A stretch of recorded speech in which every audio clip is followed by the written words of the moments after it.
Go. Let's go.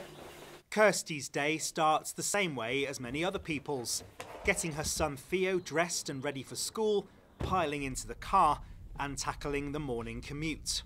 Once her own domestic duties are complete, it's time for Kirsty to check in at the office.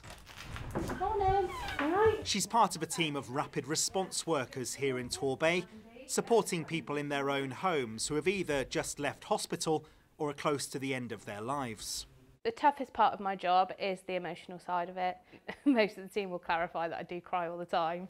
I suppose you have to have a tough exterior really, because obviously we go into a lot of emotional situations that can be quite distressing. I'm very sympathetic and empathetic, but I do get emotionally attached, and obviously when I come out of those situations I do have to give myself a moment because it can be quite traumatic. Physically, it's quite challenging because if you were to be in a hospital setting, you've got all the equipment you need and you've got the physios and OTs on hand. Whereas we're going into a patient's house, it's quite difficult in that sense. You can't have the equipment when you need it. There's so much attention in the media on hospitals and so-called frontline workers and doctors and nurses. Do you think that people in your roles are maybe sort of not appreciated as much as you might be and maybe sort of forgotten sometimes? I feel like we are forgotten because you don't see us out and about around the hospital. A lot of people could mistake us for your day-to-day carers. Also, I do think the job role is quite unexplained. When I say rapid response, it sounds a bit more dramatic than it is, yeah. Hello, it's Kirsty and Emma from Rapid. The team's first job of the day is to pay a visit to 76-year-old Geraldine at her home in Torquay. Last September, Geraldine's husband, John, fell suddenly and seriously ill with advanced liver cancer. Within 28 days of his diagnosis, John had died.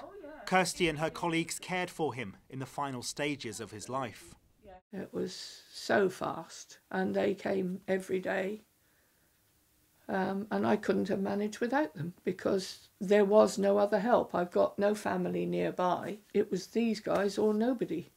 Just 2 weeks ago, Geraldine found herself in need of help once more after she fell and fractured her wrist. Yes, I was going out doing the shopping and had a mishap. Once again, I called on the troops and they've been brilliant. I can't shower. I can't make breakfast. And dressing is difficult. They come in and do my lunch as well. Really amazing. The service is fantastic. It's irreplaceable. They're always cheerful, they're always kind. I couldn't manage without them. Full stop. Geraldine expects to recover from her injury in a matter of weeks, but she knows that if she ever needs help or just a friendly face, Kirsty and her team are only a phone call away. Sam Blackledge, ITV News, Torquay. It's good of you to come.